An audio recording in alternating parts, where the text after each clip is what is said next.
Hello, and welcome to the Full Send Half Mast Podcast, episode 26. Today, we are doing a special WEC IMSA Sports Car Racing 2024 season preview here tonight. It's going to be very entertaining. It looks like we just lost Tom. That's unfortunate. I'm sure he'll be back here in 1 minute. But while we wait for Tom to get back in here, we're going to go over a quick word from our sponsor. W Energy Blends, introducing NeuroFactor, an all-natural coffee cherry extract to help fill you with energy, laser focus, and fast reflexes. Provides concentration with important aminos and vitamins without the crash that ordinary canned energy drinks just cannot provide. Try amazing flavors such as Dragonade, Dub Sludge, Galaxy Grenade, and my personal favorite, Beach and Peach. Buy the starter pack today, including 2 flavors and a shake cup for an extremely low price. Follow the link in the description below and use promo code DEGABOYS for 10% off your order. Thanks to W for their continued sponsorship of the Dega Boys broadcasting, and make sure to get some for the holiday season. Alrighty. Looks like we got Tom back here. I don't know what happened. It just webcams crashed. Are a little off. You might need to open up your extra screen. Oh, yeah. There My bad. For a second. Sorry about the early troubles here. We're going to have a good night. Tonight we're going to be talking, like I said, about IMSA and WEC mostly tonight. Kind of a season preview for 2024. IMSA is the first series that kind of kicks off here in about a month from now. Honestly, we're getting close to the Rolex 24, so we're going to touch a lot on that. There are a lot of talking points we want to go over for that. We're also going to cover a little bit of news like we normally do on any other ordinary podcast during the season. So that's where we're going to start. First bit of news here, though, is the new NASCAR media rights deal got announced last week, where Fox, Amazon Prime, TNT, and NBC are going to divvy up the season in different ways for 2024 for the media rights package. Fox is going to be handling the first 14 races, then you're going to throw it to Amazon for 5, TNT's going to do 5, and then it's going to rotate back to NBC for the finale and then the playoff run at the end of the season. So a lot of people maybe not into the whole streaming atmosphere. A lot of people want it to be on basic cable or whatever. I think this is a big win for NASCAR to be able to push their audiences out to more areas. And all the people that say that they're not going to buy these extra packages or whatever to watch NASCAR races, at the end of the day, you're going to do it anyway. Because, I mean, this is the way that sports are going. This is the way entertainment is going, and everything's getting digital now. So I feel like this is a good step in the right direction for NASCAR. And I'm excited to see what Amazon and or TNT can do here in the future with their broadcasting teams or broadcasting production. And it looks like Tom is gone again. Should be back here in a second. I don't know what's happening. I'm sorry. I apologize. That's all right. A little bit I'm back. Interesting. Just talking about the media rights deal. Do you have any thoughts on streaming and everything with Amazon, TNT here and 2024? I feel like most people, in my opinion, are an outrage over this whole I'm not gonna buy Amazon Prime Video or not gonna subscribe to Turner streaming, and it's like at the end of the day, if you're a real racing fan, you're gonna do it anyway because that's where we're going, right? I get it. Here's my problem with it though. It's 4 different services, right? Is that right? It's Fox, Fox, Amazon, TNT, and then NBC. Yeah. Yeah, I don't know, man. Like, I just feel like we're spreading it so far. Look, it might be a W for NASCAR, right? We don't know. You know what? I'm not even going to say anything about it. Let's just see how it works out the first year. Change is always good unless it doesn't work, right? Then you have the opportunity to change it. If it doesn't work, then we got to come up with a solution for 2025. If it works, then continue to do it. It might be a path onto something better. I mean, you never know. I'm not going to have an opinion on it until the end of 2024. I'd like to see how it works out. Yeah, I agree. I'm with you 100%. I think it's just inevitable anyway, so why not give it a try? It is, right? You're right. It's inevitable because we're all switching to streaming services anyways, right? I mean, if you own like DirecTV or Xfinity or whatever, I mean, you're the last of its kind. Like, it's going out. It's gone. It's going away. Everything's digital. I mean, not even I use Hulu Live now, and I get everything. I mean, I get like freaking rugby in Australia. I mean, it's cool that it's there. I don't watch it, but I mean, but yeah, I mean, it's where we're going anyways. TV is going to be, or cable TV is going to be a thing of the past. I mean, give it 5 more years, honestly, I think. Yeah, I agree. All right, and then the next bit of news here, Logan Sargent is re-signed with Williams. We came here on the podcast last week and we kind of gave our predictions on what was going to happen or who we thought deserved that ride. Not necessarily predictions because who knows anymore with the way F1 works, but Logan Sargent, he's returning. Are you excited about this? What is your thoughts? Anxious? I don't know. I'm surprised, man. I'm really surprised. Maybe he found some money somewhere or something. You know what I mean? Like, who knows? Really? I was kind of flabbergasted when I saw that. I'm not gonna lie. I don't know about you, but I was just kind of like, wow.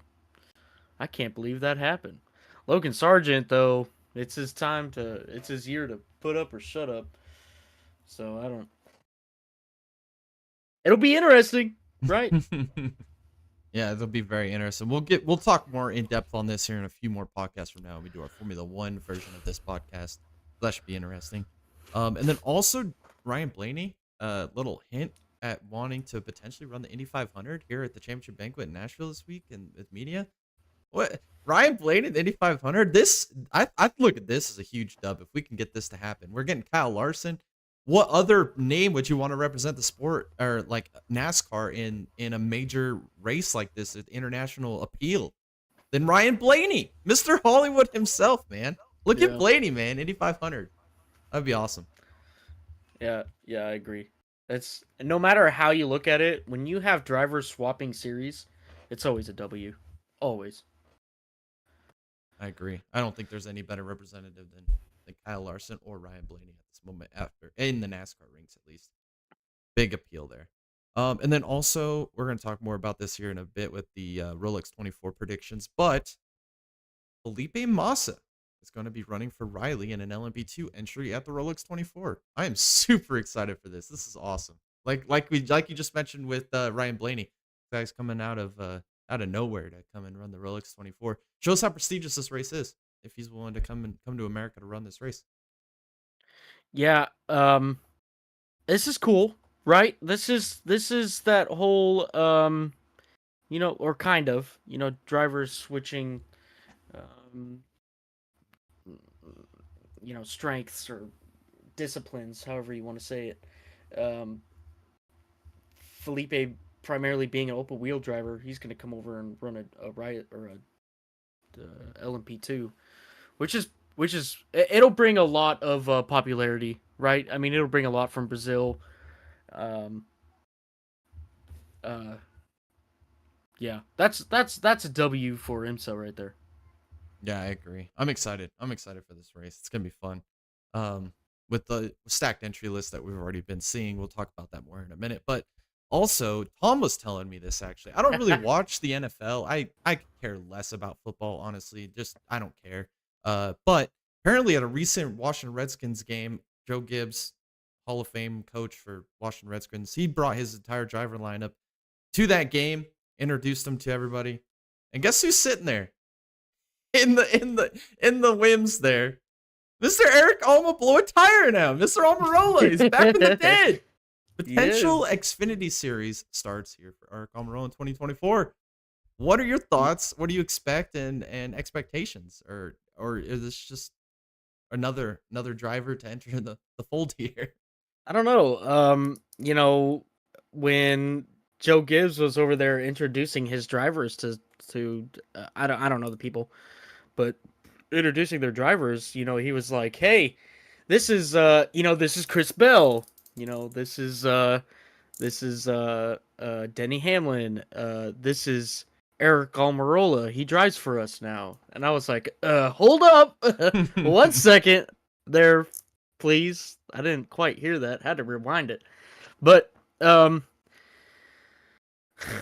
don't know. I kind of picture him as kind of like a Daniel Hemrick, maybe. Except Almirola hasn't won a championship, and maybe not part of that hack list. But I don't know. What are your expectations? My expectations aren't that high. I mean, the way the Xfinity Series is next year, you have a lot of the heavy hitters gone. And let's say he runs 3-4 races. And I'm guessing most likely they're going to be super speedway races because that's kind of his specialty. Maybe the one off at like a New Hampshire or a Phoenix or a Martinsville where he's really good at short tracks as well. I could see him being a threat to win a race next year in a Gibbs equipment. He's got tons of experience. I mean, say what you will about Almirola. He really, in his whole career, you really can't look back at him as being a guy that tore up equipment. I mean, he really found ways to finish races and take care of his equipment. Sure, he was a 15th best place driver at best on any given Sunday, but really doesn't tear up equipment, and he's consistent. I mean, what more can you ask for with a team that you're trying to? And he's a great guy to bring in with experience that can teach these younger drivers coming in through his ranks, because that's kind of the problem with Joe Gibbs Racing the last few years is they've got these young, talented drivers, but they have no reins on them. These guys are just loose cannons at best. And they don't, and it's like, they're taking each other out. Hey, we're talking about you too, Junior Motorsports. Yes, Junior Motorsports, same deal. Hey, Junior Motorsports should have brought in Eric Almirola. Honestly, I mean, you got Allgaier leading the team over there, and he ain't doing a very good job reeling in these boys. But yeah, I think this is a big dub for Almirola and Joe Gibbs Racing in this situation. I mean, if he did run full time, would he be a championship contender? Probably not, but who knows? I mean, we'll talk about that more next week in this podcast version. We'll move on to the next bit. Alfa Romeo is deciding to lead, or their F1 departure. They're going to be centering their focuses on the World Endurance Championship in the future. So it'll be back to Sauber racing in Formula One. Do we see them maybe take an attempt at maybe running hypercar 2025? Maybe see him run a race at the end of the year here in this 2024 season. I don't know what to think about this with Alfa Romeo. Seem like they got 1 foot in, 1 foot out. It doesn't matter what they're gonna do, you know? Yeah. I heard that they were eyeing Haas.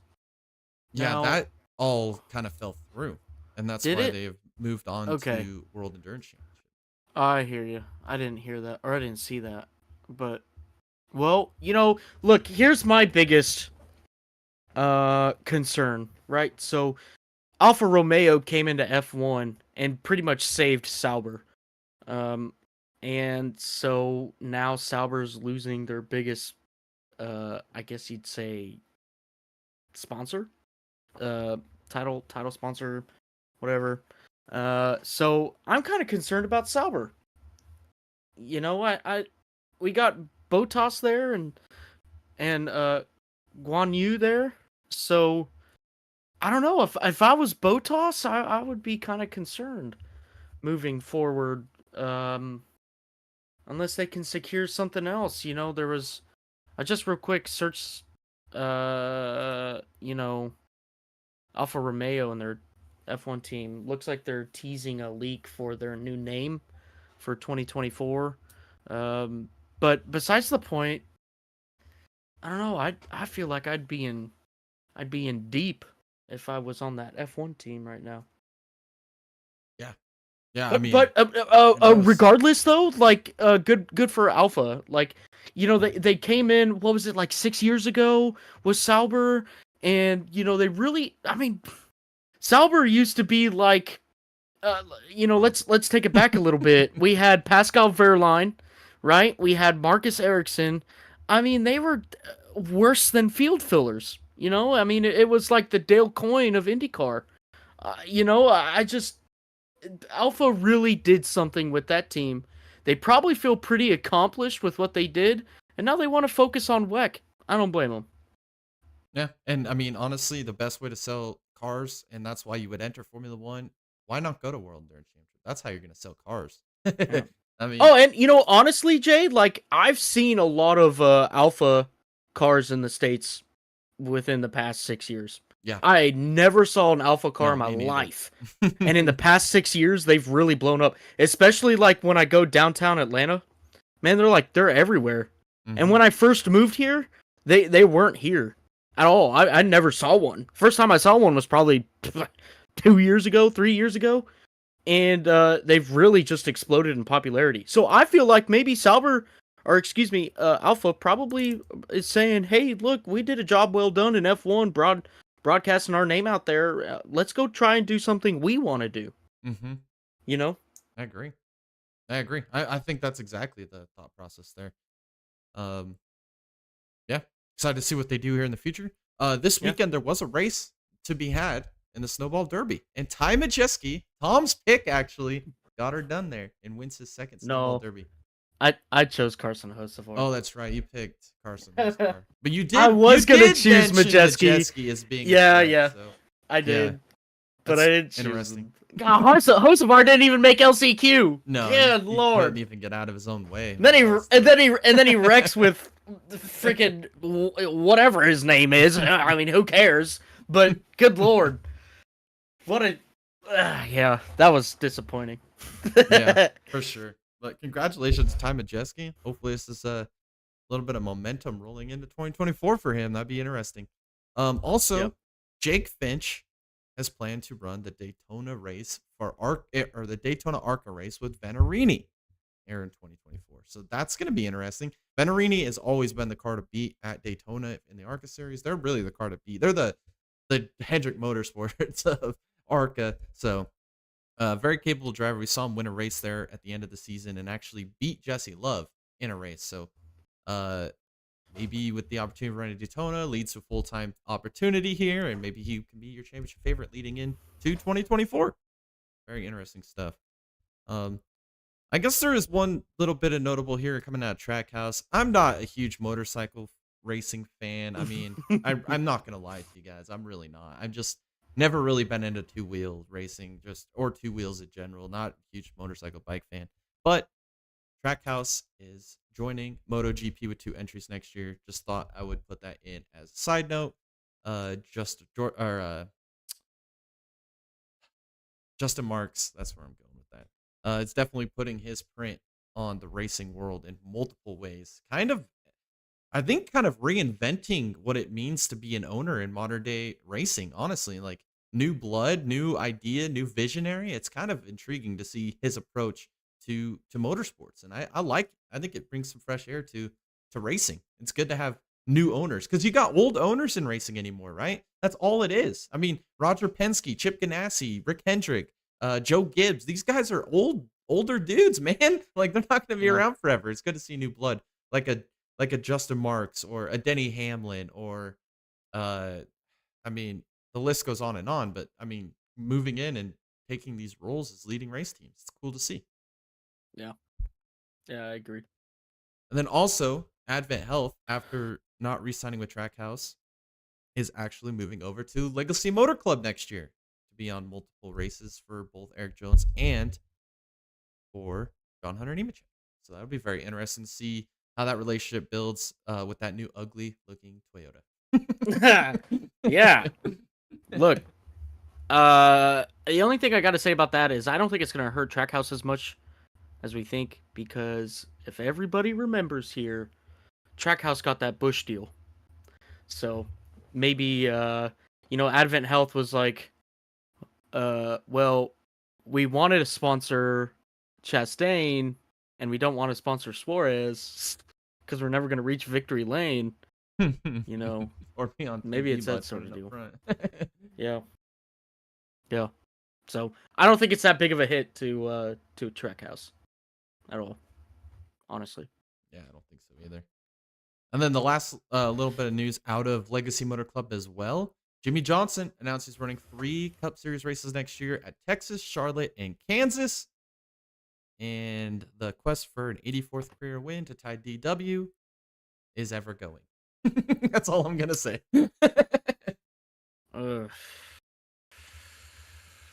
Yeah. Can he at least finish one of these races next year? Can he at least finish one? What's the over/under? What are we saying? It's not 3 chances. Let's just do one race, over or under. Goodness B, I'm gonna take the under, bro. Honestly, let's say okay. Let's just say he finishes. What's the chances he finishes on the lead lap?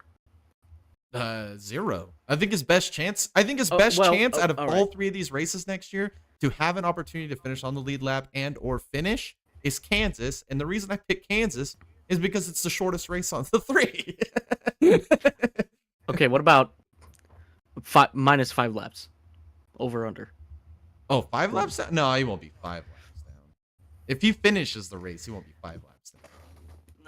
You're telling me he would finish 5 laps down in poverty levels? Like, no way, man. I mean, yes, it's Jimmy Johnson at the end of the day, man. Like, he's still. I mean, he might be a shell of his old self, but he's not. He's not You can't At this just. point, it's just the name, Jay. It It's is. I just the mean, you're name. not lying. You're not lying. You're not lying. He brings in audiences. He's still got a fan base out Does there he? somewhere. I think so. Somewhere. Maybe in like Somalia or something. Some dude got like a 9-time championship shirt that never came to be. So they went and sold it in Somalia. Yeah. Well, there's something to look forward to. And then the last little piece of news, I promise you, then we're gonna get right into sports car racing here. Teo Porcher is looking at running in Super Formula in 2024 because he said that his opportunities of Formula One are not as great right now to have an opportunity to race in it. So he's deciding to go to Super Formula because it best matches what he would be able to do in Formula One. Your thoughts? Good for him. Good for him. Yeah, I agree. I think Stay it's a behind big the move. wheel of something. Even if you can't stay, or if you can't go to F1, stay behind the wheel of something. Stay fresh. Always be searching for the next big ticket. If F1 comes, F1 comes. Look, Porcher, sorry, bro. It just wasn't the year to win, and it is what it is. You know, uh, it's like once every 4 years there's a cycle in F1, and this year ain't it. Yep. So, just stay behind a steering wheel. That's all you got to do. There's Make going to be yourself seats opening relevant. up for sure. I mean, Yes. how much longer is Lewis Hamilton going to do this? How much longer is Fernando going to do this? How Yeah. much longer does Sergio Perez have on the chopping block? Has Logan Sargent's futures up in the air? Yeah. There's going to be a lot of shuffling in 2025.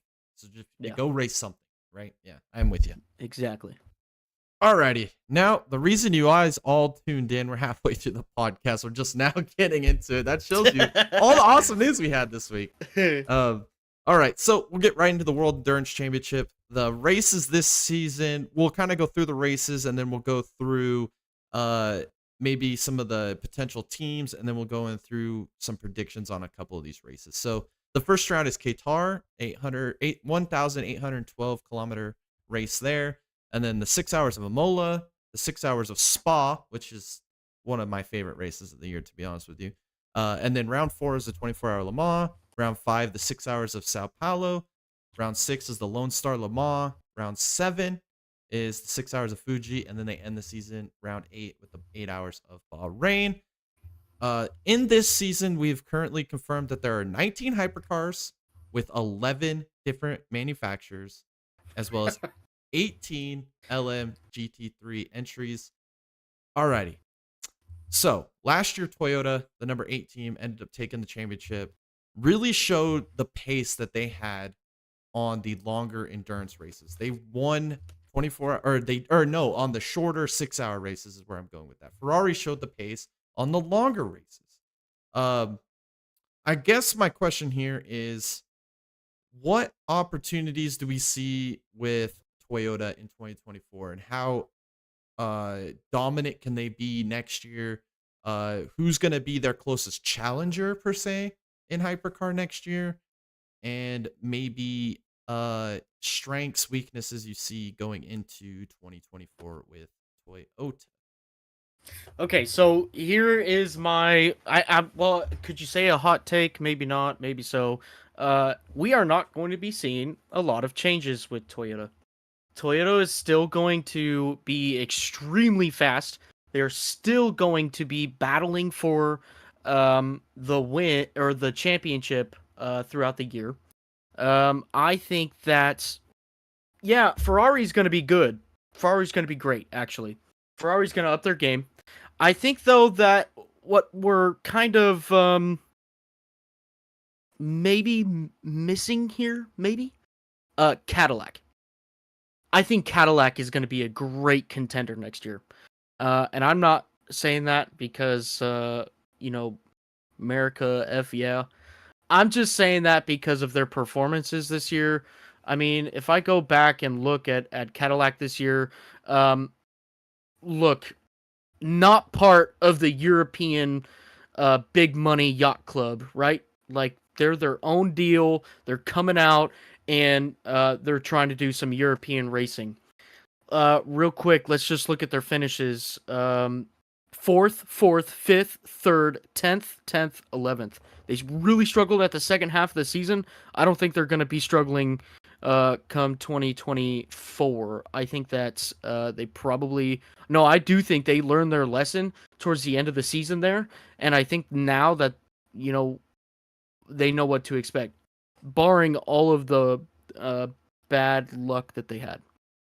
All right, so I think that Cadillac is definitely going to flex a little bit more next year. Toyota, though, man, it's really hard to go against Toyota right now. They're just so strong. But I mean, so is Ferrari. Ferrari's strong. I think Ferrari gets a win next year. The lead Ferrari. I know that Ferrari won Le Mans, but yeah, I think we're gonna see. I think we're gonna see a stronger Cadillac. We're gonna see a stronger Ferrari, and we're pretty much. I think we're gonna see much of the same, maybe just a little bit better out of the Toyota group, for sure. Alrighty. I think you bring up some great points. I think Toyota is definitely going to be the team to beat. They are right now the most dominant team. They've got a target on their back. Everybody's playing catch up to Toyota, right? We saw Ferrari really turn up at the end of the season. And where you go with your Cadillac point, I believe you're right. I think Cadillac is going to show a lot of pace this season. They're going to be a contender. I don't know if having one car or two car or not having a second car is going to be an advantage or disadvantage for them with the data points and everything they can learn off of both cars. I know that we'll talk about it more with IMSA, but Sebastian Bourdais said that Cadillac still doesn't have this car into their grasp yet. They sure don't have it figured out yet. Is there things that they might be able to pick up at the beginning of the season, maybe gain enough points to stay in contention and be able to run it down the stretch and get hot late in the year and really contend at the big, longer races towards the end of the year, like Le Mans or at Portimao or even at Bahrain? That's yet to be unknown. I mean, we've seen their mechanical issues they've had, their reliability issues, the mistakes that the drivers have made in both IMSA and the World Endurance Championship last year. Can they improve on that? Another team that I'm looking at, though, is Porsche. Joda. Joda is moving up to 2 entries next year. Does this help them out, like I said, with the double data points, having 2 cars to gain information and data points on to be successful? And also with Porsche Penske. Maybe they found something and figured it out. We saw how dominant they were in IMSA last year. Them and the Cadillac were the 2 best cars. Neither of them won the championship. The reliability was terrible. The mistakes that the drivers made really lost a lot of races between the 2 teams. Let's see if they could get the reliability figured out. They got a year under their belt. They've got a lot of data points to work off of. I think watch out for Porsche as a sleeper here for the championship. I guess this leads me to my next point. 24-hour Le Mans. Who do you think takes this year's 24-hour Le Mans? Oh, I know it's way early. We can always change by the time it comes around in June. But coming into the early season with the driver lineups we know, the successes that we can kind of rely off from last year is a little bit of a data point being here in what they claim to be the golden era of sports car racing. And I agree. This is a sports car of hybrid sports car prototype racing. Who are you looking at as a potential preseason favorite to win the 24-hour Le Mans? So I'm actually glad you brought up Porsche because I agree with everything you said there. I don't think that.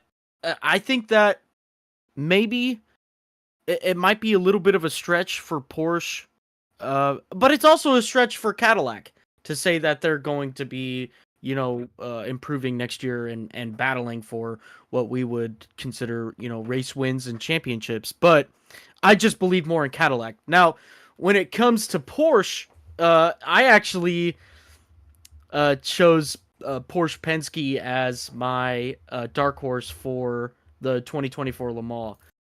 And I really shouldn't say dark horse, I should say favorite. I am predicting that I don't know which one I'm going to choose. I'm just yeah. I'm just going to choose Porsche Penske to win the 2024 Le Mans. Alrighty. I think that's a great pick. Honestly, that's kind of who I'm looking at as a dark horse. But I think there was a lot to be desired there last year from Toyota. I think that they left Le Mans last year extremely disappointed they didn't win that Yeah. race. Very, very disappointed. They Yeah. made mistakes late in that race. Their championship winner actually wrecked late in that race and had an opportunity to win. Um, I think that the tides kind of switch here in the Toyota camp. Last year we saw the second team be able to claim the championship and kind of take control of the season. The seven team just didn't have the pace. This year they bring in Nick DeVries. They got Kobayashi coming back, Conway coming back.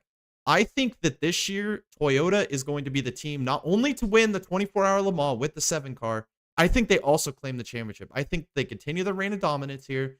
They go and win the 24-hour Le Mans and kind of get that little bit of heartbreak or what they left on the table last year that they feel like they probably should have achieved. Honestly, Toyota probably should have won that race. If you go back to that race, they dominated to certain points. Ferrari really did show strength. They showed a lot of resolve and a lot of resilience to win that race, and that's what it takes to win a 24-hour race. You got to stay in it to win it. I believe that that's what they do this year. They might not be the fastest in qualifying, but when it gets down to race day, I think that they have a chip on their shoulder, and this is the year Toyota goes back to victory in the 24-hour Le Mans with the number 7 team with Conway, Kobayashi, and DeVries. All right. Dang. Yeah. All right. I'm going bold. I'm going bold. I'm going with the hot takes. All right. I'm all Alrighty. for it. I'm all for it. Now it brings me to my next point. The new manufacturers. We got Alpine, Lamborghini, and Izada Fushini coming into the sport next year. Lamborghini has got a 1-car entry. Izada Fushini's got 1-car entry. And Alpine's got a 2-car entry. Out of those 3 manufacturers, I guess my question is, what can we expect with them being a year behind these other manufacturers jumping into hypercar? What can we which team do you think is going to thrive maybe at the early part of the season, mid-season, by the end of the year? What is there to expect or what is there to achieve for these teams considering that they're in such a disadvantage coming into the season? So, I'm also going to go on a limb here, and I'm just going to straight up say Alpine. And the only reason why I say that is because maybe, okay, first off, F1 cars and their open wheel setups obviously are a lot different than the hypercars that are going to be in WEC, right? But there's also a lot of similarities when it comes to setup and suspension setups as well, or suspension ideologies, I guess you'd say. I think that with the connections that they have in F1 with the Alpine racing team, yeah, they're going to be at a disadvantage, no doubt about it. But I think that with their connections within the F1 world, they might have just that upper edge versus the other 3 teams that are starting out as well. So I'm going with Alpine. I think Alpine's going to have the best performance out of the new teams here, and it's purely going to be based off of their connections in the F1 world. Yeah, I agree. I love the Alpine driver lineups. They're And the drivers. Yeah, exactly. They're the Alpine French team. We see it in Formula One, right? Esteban Ocon, Pierre Gasly, both French drivers under the French manufacturer, French team. It's a French team. This is what they go do in the World Endurance Championship. They bring in 4 French drivers, and then they bring in a monogas driver, which is basically France. I mean, if you think about it, it's basically France. And then they bring in Mick Schumacher, is the only one that's not from like a French-ish lineage.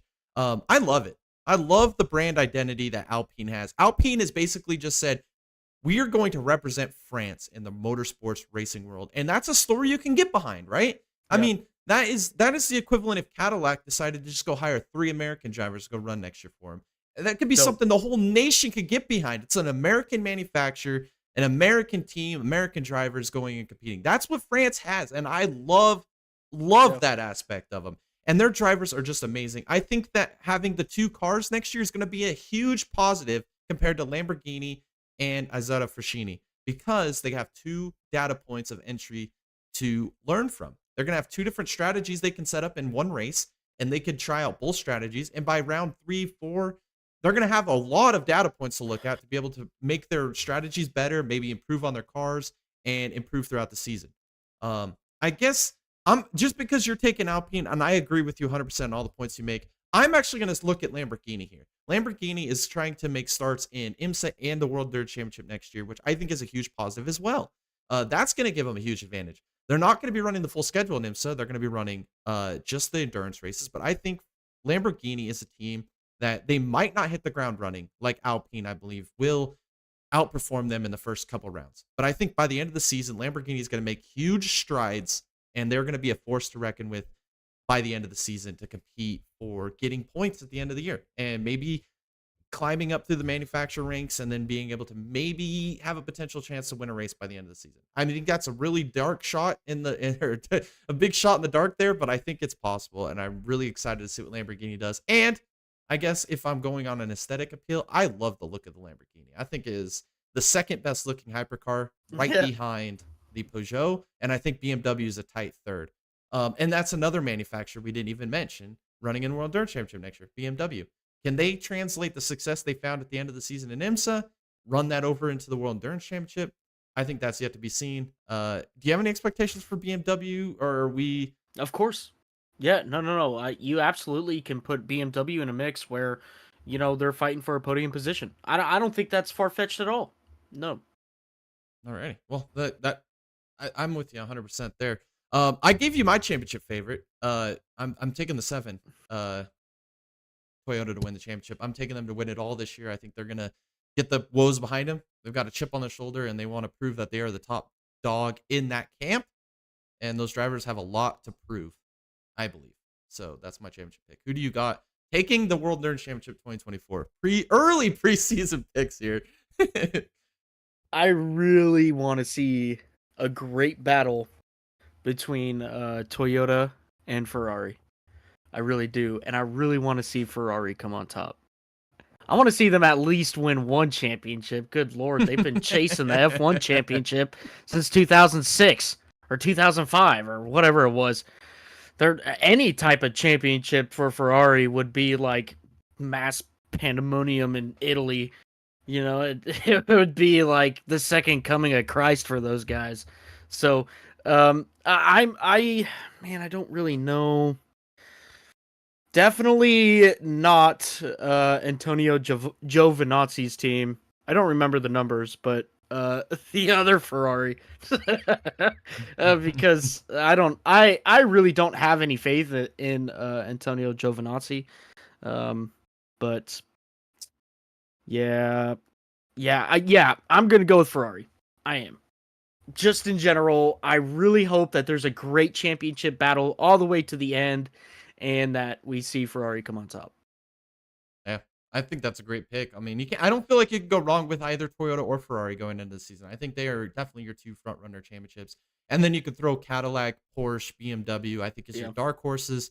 And then your super sleeper long shots is definitely got to be Alpine, Lamborghini. And then I think you could throw Jota. I think you could throw Jota in there. Yeah, I mean, Jota honestly could be a contender for maybe a middle of the pack midfield battle right there between Jota, Lamborghini, and Porsche. I think it'd be interesting throughout the season to see where these manufacturers line up towards the end of the year. Yeah, I'm super excited.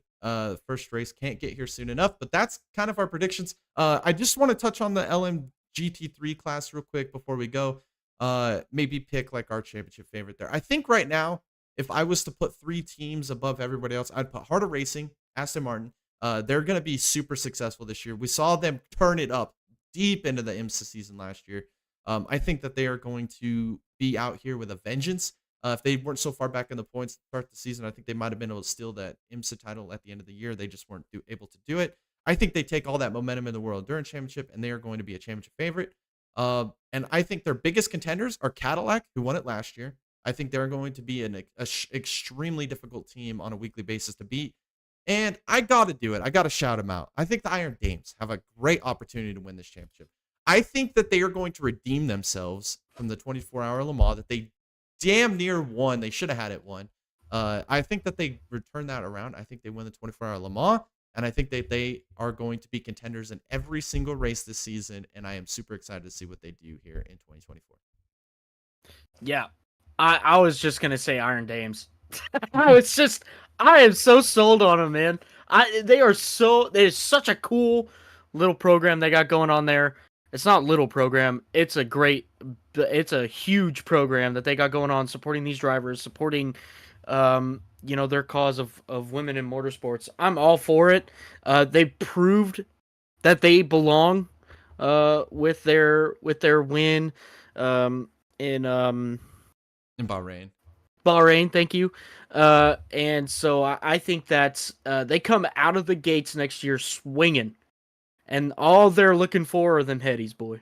They're Heck just yeah. looking for them I'm headies. here for it, man. I'm excited. I'm so excited for them. I think the next year's going to be I a big think year so for too. Iron Dames. I think you're going to be Yep. hearing a lot about the Iron Dames on national platforms next year.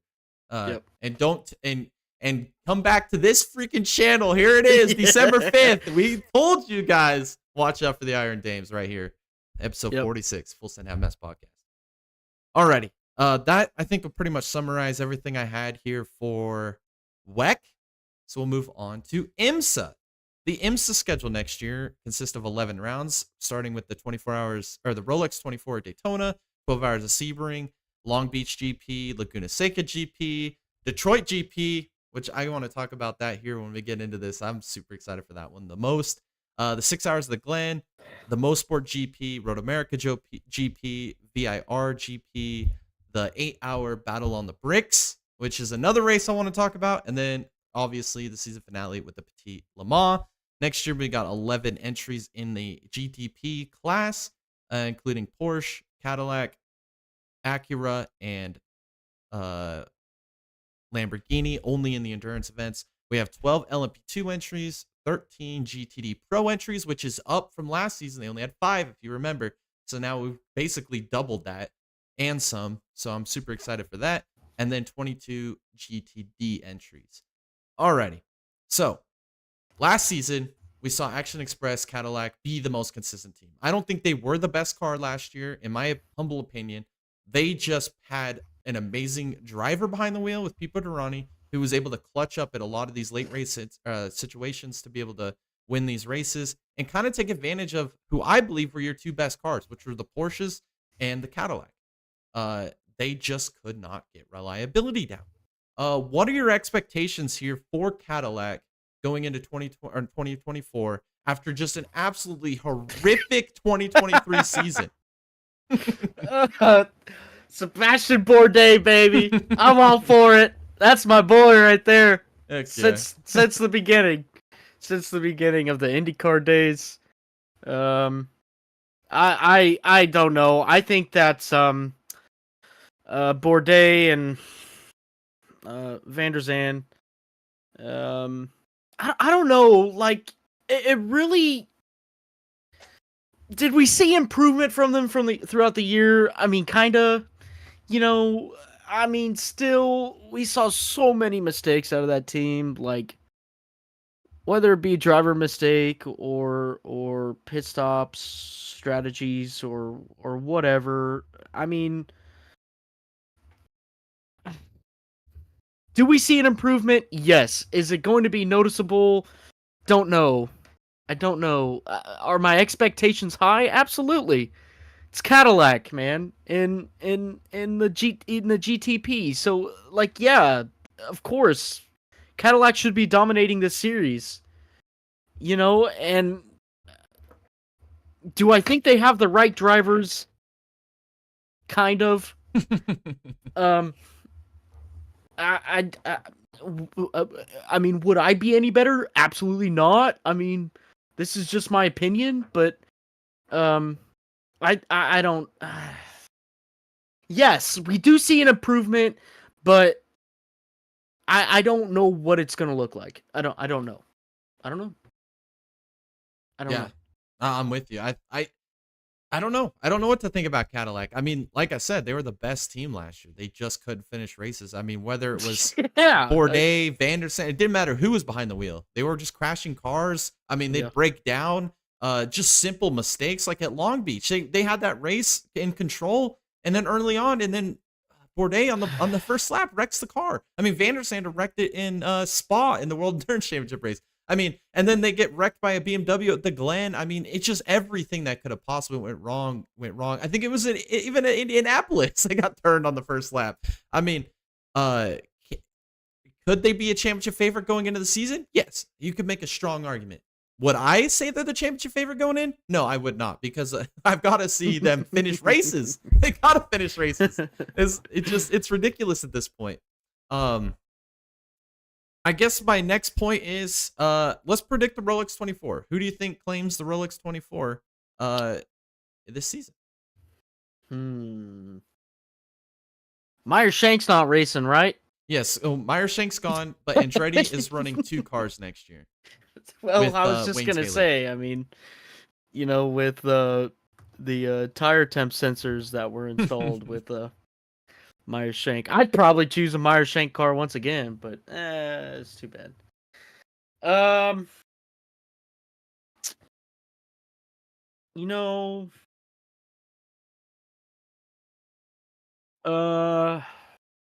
Fudge. I. All right.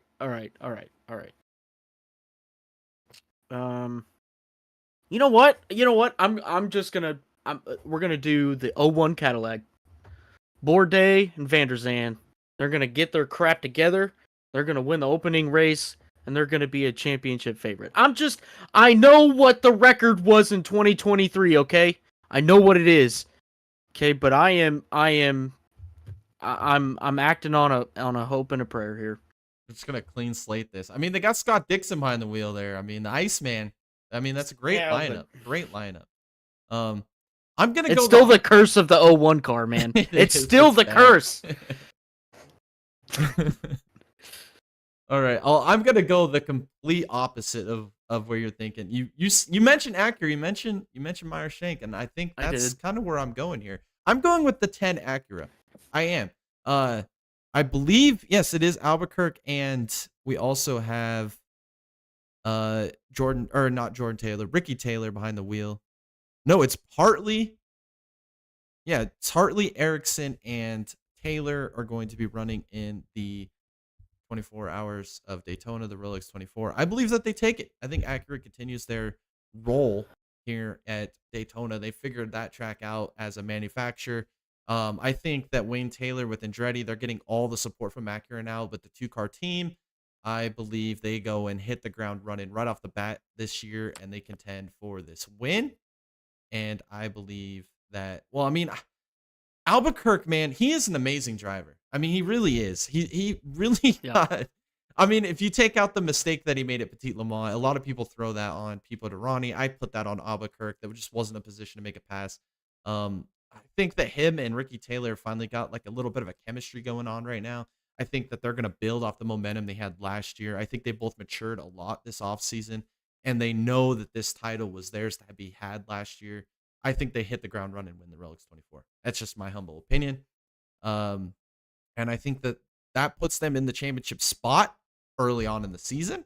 And I don't think that's going to last, though. I believe championship favorite here for me, and I'm sticking with it. I think I'm going to stick with it all year. I think it's going to be the number 6 Porsche Penske. Like I said, with the 01 Cadillac, the number 6 Porsche Penske was literally the best car all season long. I mean, if they didn't wreck at Petit Le Mans, at the end of that race, if they're still running, they're probably up in the front of that field. And we're not even talking about the Pipo Derani Albuquerque wreck, because that would have been irrelevant. Porsche would have won this championship last year. I think that between Tandy and Jomine next year, I think that they're going to get it done. I think that they're going to win this championship for Porsche. I think that especially the 8 hours of the Battle on the Bricks, I think that is the race that you're going to look back and you're going to be like, wow, they really cemented this championship in this race, because that is the track and the race that Roger Penske wants to win so dang bad. He worked so hard to get Indianapolis back on the IMSA schedule, and they won it last year. And I don't think that this is a race that Roger Penske wants to lose. And I think at this time in the season, it might be a pretty close championship battle like we saw this year. And I think that is going to be the race that solidifies the number 6 Porsche Penske as your championship front runner going into Petit Le Mans. And they probably might have it sealed by then, to be honest with you. So that's who I'm taking as my championship favorite. Dang. Porsche? It's okay. Sticking Mine's with not it, any man. better. All right. Let's look. We're going to be. All right. All right.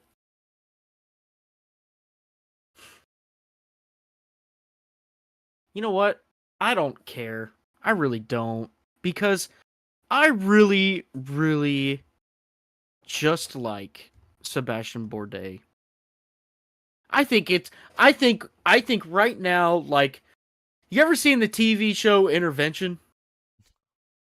No. No, I have not. Okay, well, I recommend it, I'll but have to check it it's out. like a bunch of like, so like they do like they go into the life of a drug addict, right? Oh, okay. And Yeah, I then think I've seen it. and It's on TLC, isn't it? Yeah. yeah, Yeah. something like that. I don't Oh, know. It's probably like almost the same TV as like 90 Day Fiance and like all that other my crap. But 600-pound life. yeah, 600-pound life.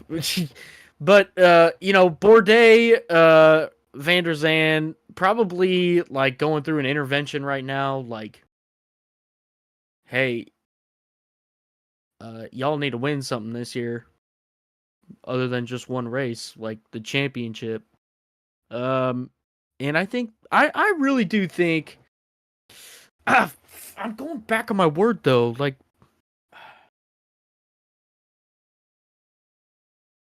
no, I'm going with damn.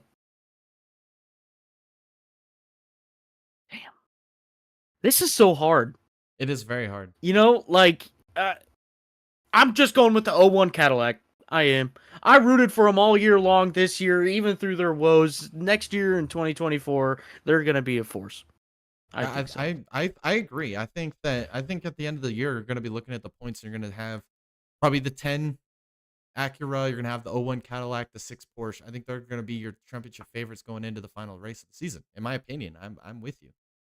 And I think that we're going to be seeing the performance of that car and what we should expect all year long after the first race. Yeah. Yeah. Yeah. I think you're that right. I think if it's crappy, uh, kick your feet up and order from Tony's Pizza, because that's what the year's going to be like for the rest of the year. But you know, if they're serious contenders, if they're serious about this, and they go out there, finish 1, 2, or 3, like, and contend for the race lead all race long, like, we should expect good things out of that '01 camp. Yeah, and I think that the '01 Cadillac, they're the flagship Cadillac team. I mean, they Yeah. are the men. Like this Cadillac's got so much invested in this team. They've got a chip on their shoulder. Like I said with the 7 Yeah. Toyota, that's the flagship Toyota team in the World Endurance Championship. These two teams vastly underperformed last year and got outshined by other teams, whether it was self-inflicted, whether it was their teammates turned up and their team car won races. These teams have a chip on their shoulder. This is their year to turn everything around and prove why they are the dominant forces in the World Endurance Championship and or IMSA. So I believe that is what I'm looking at for this year. I think it's going to be a very interesting title fight. I think we're going to see a lot of what we saw this year. Like this year's title fight, we had so many different winners, so many different championship leaders at different points of the season. I think we're going to see a lot of the same. I don't think we're going to see a lot of repeat winners over and over and over. I think the only team that I'm looking at right now that, well, besides obviously JDC Miller and Proton, the customer purchase Porsche teams, I don't think they're going to be really contenders. Sure, they might improve. Do you see improvement with those teams, or do you think they're going to just be kind of non-factors again?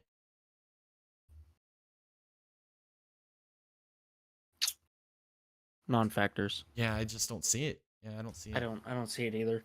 I don't Yeah. think it's gonna And happen. I don't think it's a driver issue. I think it's just the development, the funding. I think there's just it's tough to come in as a customer purchase team to be successful against these big money, big sponsored factory teams, So that's kind of where I'm at. And then I think we're going to see a drop off from BMW this year. I think that their focus right now is the World Endurance Championship. They've got all their mental set onto the World Endurance Championship. I don't think they have the best driver lineup this year. I mean, I was just gonna say, yeah. I mean, I love Connor DeFilippi. I think he's an amazing driver. Is he a Sebastian Bourdais? Is he a Pipo Derani? Is he a Matthew Jomine? No, not at all. And we've bagged on Matthew Jomine a lot this last season. We really Hell did. yeah. But he had a lot of it too coming because of the mistakes he made and just kind of the boneheaded decisions he did behind the wheel. But he's an outstanding race car driver, and you can't take that away from him. So I don't know. I'm just not feeling confident. Nick Yeleny is mid at best. Augusto Farfus mid at best. I mean, their driver lineup isn't great. Their focus is on the World Endurance Championship. I think we see a drop off from BMW. Is there anything else you want to touch on? That's kind of.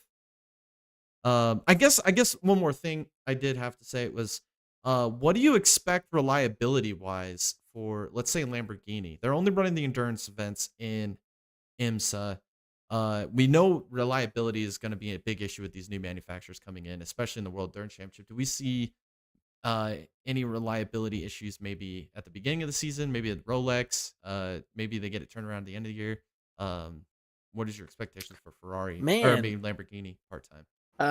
Well, not a lot. No, I don't have high expectations for them. I think that when they go to Daytona, in January, that they're gonna be hit with a little bit of reality. I think they know that, and I think that they're trying their best to prepare for it. But it's like your first year doing anything. You don't know what the heck you're doing, and then like suddenly you get this light bulb, and you're like, oh, well, duh, you know.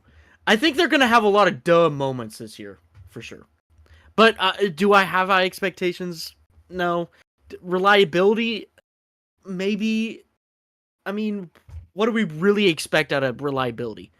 All we can go off of is their WEC run last year, and I mean, we all know how that turned out. I mean, maybe they did something in the off season. I mean, I don't know. I'm not expecting much. No. Yeah, I'm with you.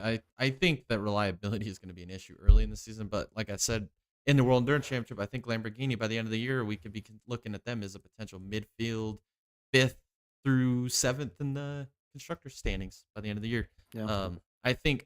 But then again, I mean, Alpine could be your big surprise. I think like it's your ultimate dark horse there. I guess my other. I mean, I don't really know what more to say. I guess we could talk about the Whelen Action Express Cadillac. What are your expectations for this year? Do you think they just caught lightning in a bottle last year and took advantage of the top teams having troubles? Do we see them continue on a streak here? I mean, I feel like their driver lineup's all right. I mean, I'm not really a huge fan of Jack Aiken, but they're bringing in Tom Blomqvist for the endurance events. You know, he can get the job done. Then they also have Pipo Derani behind the wheel, and he's going to do whatever it takes to keep that team relevant. What is your expectations? Drop off? Do we see a little bit of the same? We see the same thing as we did in 2023.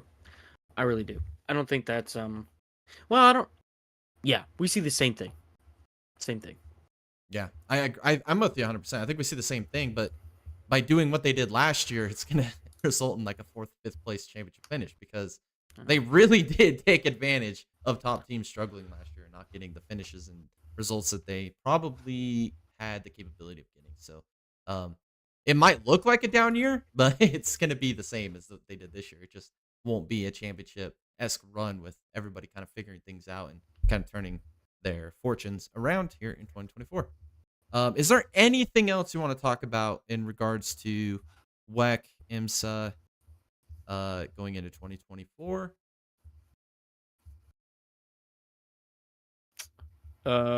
Let's go Iron Dames, the Daytona 24-hour. I'm with it. I'm with you 100%. I'm pulling for Iron Dames. That is my team. Yep, I'm getting behind. I need a place to buy like merchandise, man. I know, like right? I'd rep it.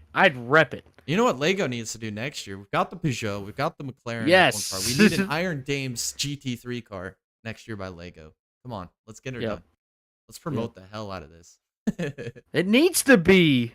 It needs to be. I feel like that's your representative for motorsports next year. It should be.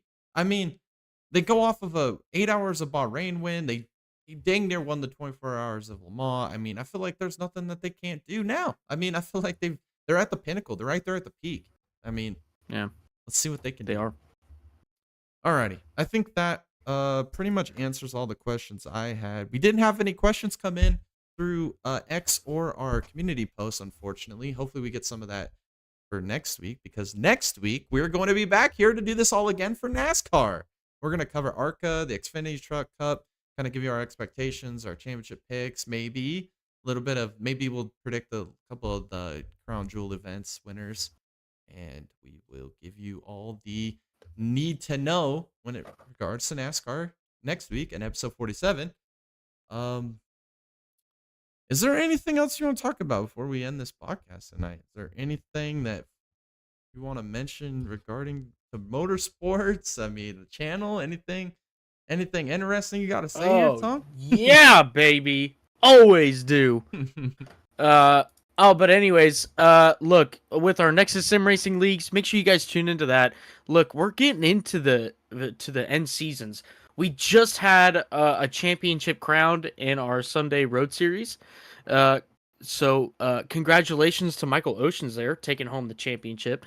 But look, next season, we're going multi-class racing. So that's going to be extremely fun. We're going to be able to do what some might say like an IMSA style championship setup. So it's going to be extremely fun. It's going to be really cool. On Mondays, we're planning on doing an open wheel series, the Super Formulas. So that is going to be starting the 26th of February. So make sure you guys set your calendars for that, set your clocks for that. We will be broadcasting it live here. That'll be lots of fun. Excuse me. Let's see. Our Cup Series is running as well. We are postponing tomorrow. iRacing had a big update, kind of broke the cars a little bit, so we're going to give the teams and setup builders a little bit more time to go out there and make sure that the setups work, the cars drive okay. We'll get the go ahead from the admins, and then we'll go ahead and run that race. We've got the King of Camo. Make sure you guys go over there and check out their channel. If you guys like anything gun modification-wise, look, they do everything from mild to wild, whether it be gun modifications or paint jobs. Go over to their YouTube channel. Go give them a like, a comment, a subscribe. Tell them the Digga Boys sent you. It means a lot to them. It means a lot to us as well. So, look, Jay puts in a lot of time into this channel, and it means a lot to the both of us when you guys go and join our membership program on YouTube. There's lots of different tiers that you guys can choose from. Should be very, very accommodating for whatever your situation may look like. But that whatever you guys put into us, we give back. None of that goes towards anything else except for trying to build this channel more. So we really appreciate that. Jay, if you let me have the honors. Dallas Seward is a great partner with the Digga Boys channel. Thank you, Dallas, for continuing to support us. Look, Dallas even sometimes comes on our podcast.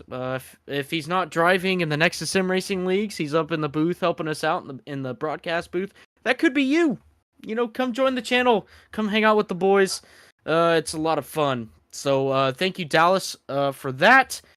And Jay, I'll hand it off to you. Alrighty. Yeah, no, that was some great stuff that you tagged into there. King Camo. Awesome guys, man. Love when you shout those guys out, man. Oh, wait. Hey, actually, you know what? Let's just talk about it a little bit. You think we should? Let's break the news right here. Yeah, let's do it. Let's do it. Look, because it's coming up. I'm jittery, man. We've been holding on to this for a while now. Yeah, it's coming up, and I am ready. I am so excited. Look, I looked at the calendar today, and it's like, holy cow, we're in December.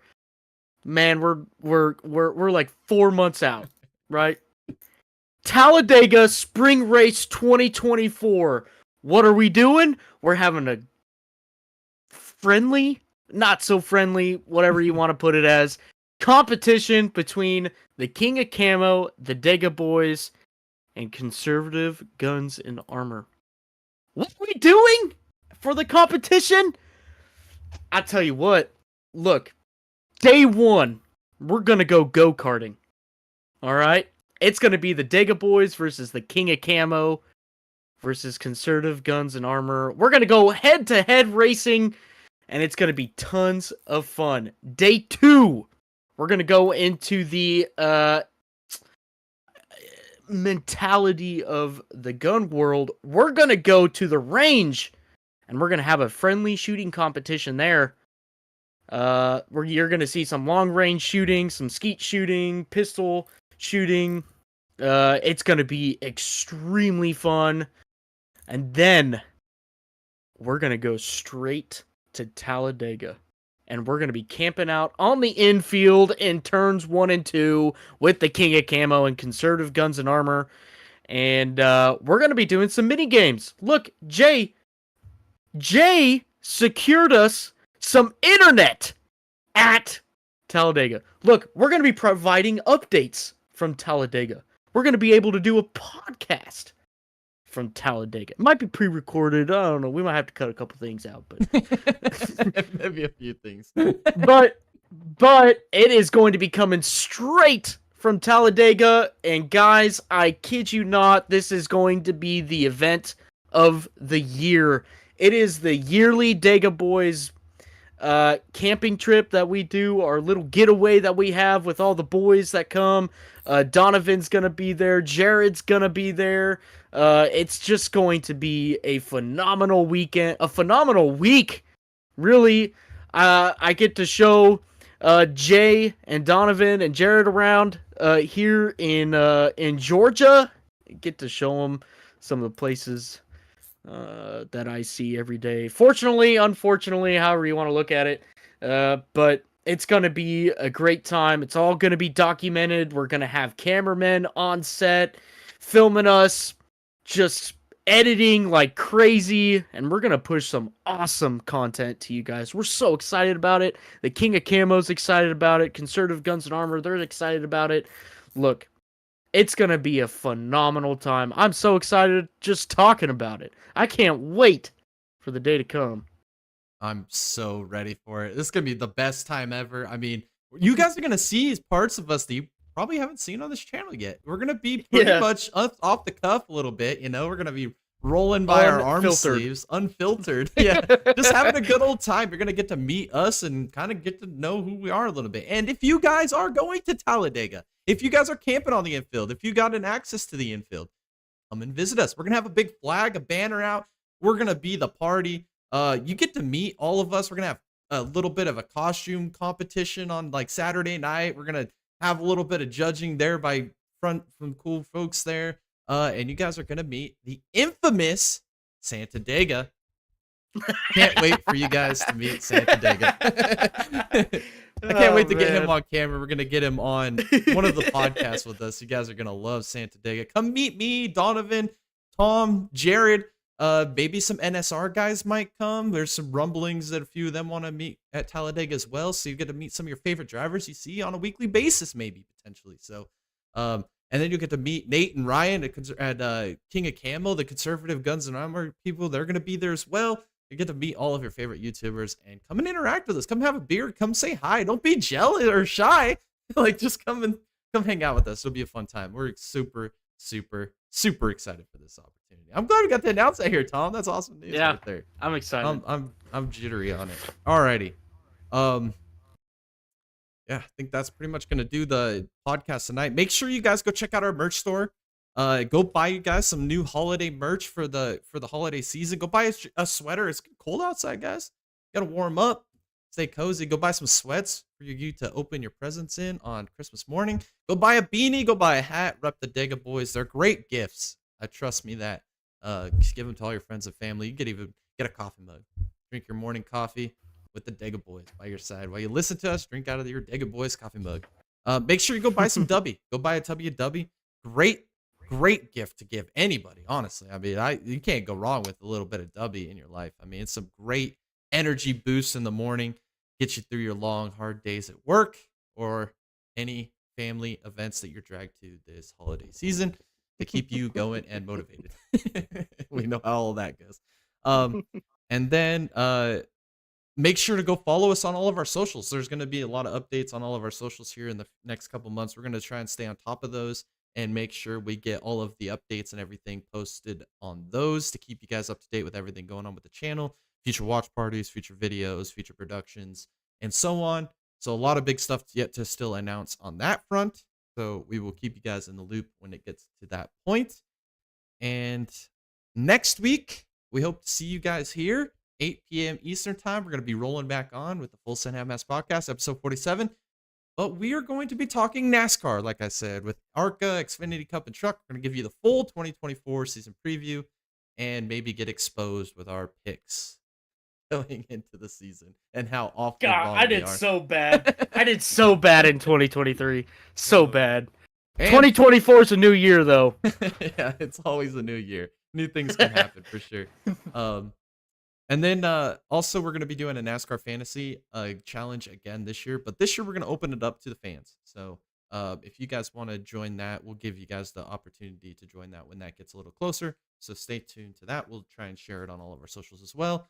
And thank you guys again for tuning in, liking, commenting, and subscribing on all of our videos, and coming and joining us here on this fine evening and talking about sports car racing, the best racing in the world right now, in my opinion. I love it so much. I am just so jittery and excited for the season to begin already.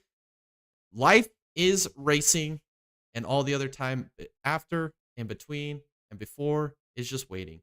So here we are. We will catch you guys next. Yeah, it's just talk. We'll catch you guys all next week. Have a great evening, and thanks again for joining us here tonight.